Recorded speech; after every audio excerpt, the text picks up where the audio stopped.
मृत्युञ्जयाय रुद्राय नीलकण्ठाय शम्भवे अमृतेशाय शर्वाय महादेवाय ते नमः।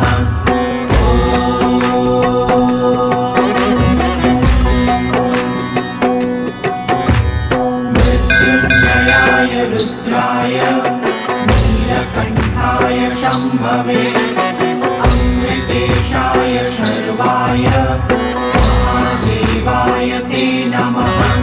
নমস্কাৰ সকলোকে ৰুমজুন ব্লগলৈ আপোনালোক সকলোকে পুনৰবাৰ স্বাগতম জনাইছোঁ।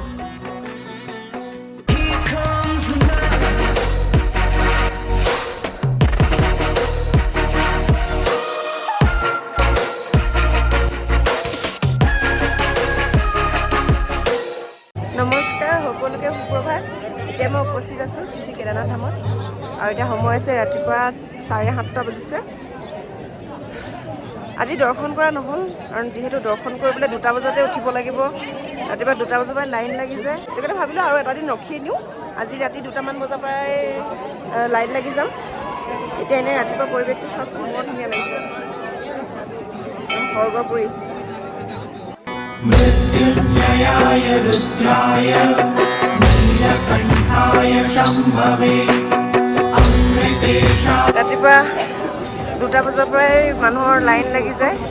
এইখিনি লাইনটো দেখিছে,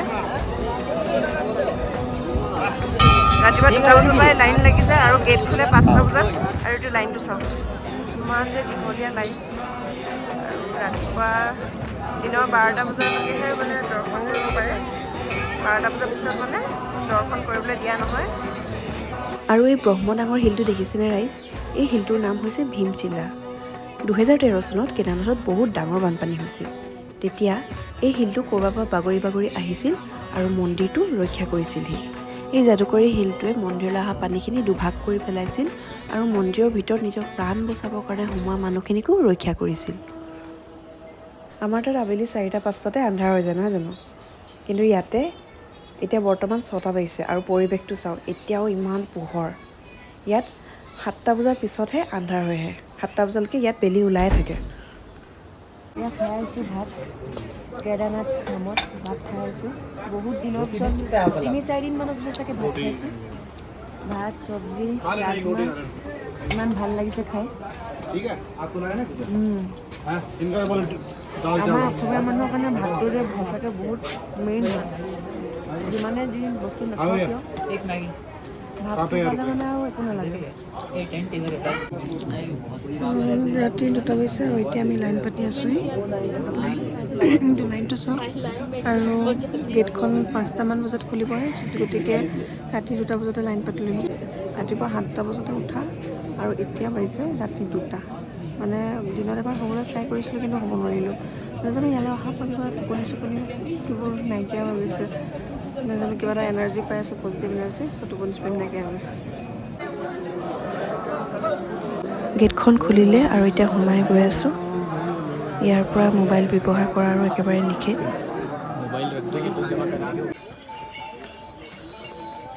চ' গাইজ, আমাৰ মন্দিৰভাগ দৰ্শন কৰা হৈ গ'ল। মন্দিৰ তাতে থাকি আৰু এতিয়া আপোনাৰ 10টা বাজিছে ৰাতিপুৱা। এতিয়া আকৌ ট্ৰেকিংটো আৰম্ভ কৰিছোঁ। এতিয়া গৈ আছোঁ।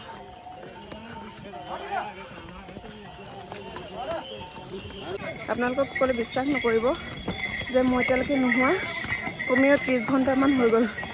কালি ৰাতিপুৱা 7টামান বজাতে উঠা, তাৰপিছত উঠি মেলি মন্দিৰলৈ গ'লোঁ। তাৰপিছত ভাবিছিলোঁ দিনতে অকণমান শুই ল'ম বুলি, কিন্তু শুবলৈ চেষ্টা কৰিছিলোঁ কিন্তু নাহিলে টোপনি।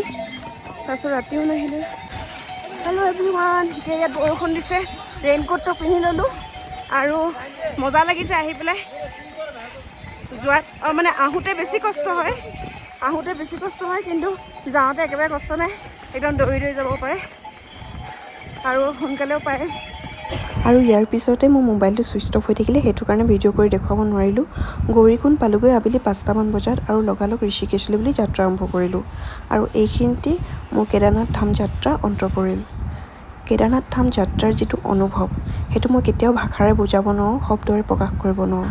বহুখিনি আশা আৰু সপোন লৈ গৈছিলোঁ কেদাৰনাথ ধামলৈ বুলি, আৰু যোনদিনাখনেই সেই সপোনবোৰ আৰু আশাবোৰ পূৰণ হ'ব, সেইদিনাখনে মই মোৰ যাত্ৰা সফল হ'ব বুলি মই ভাবোঁ। তেন্তে আজিলৈ বিদায় লৈছোঁ।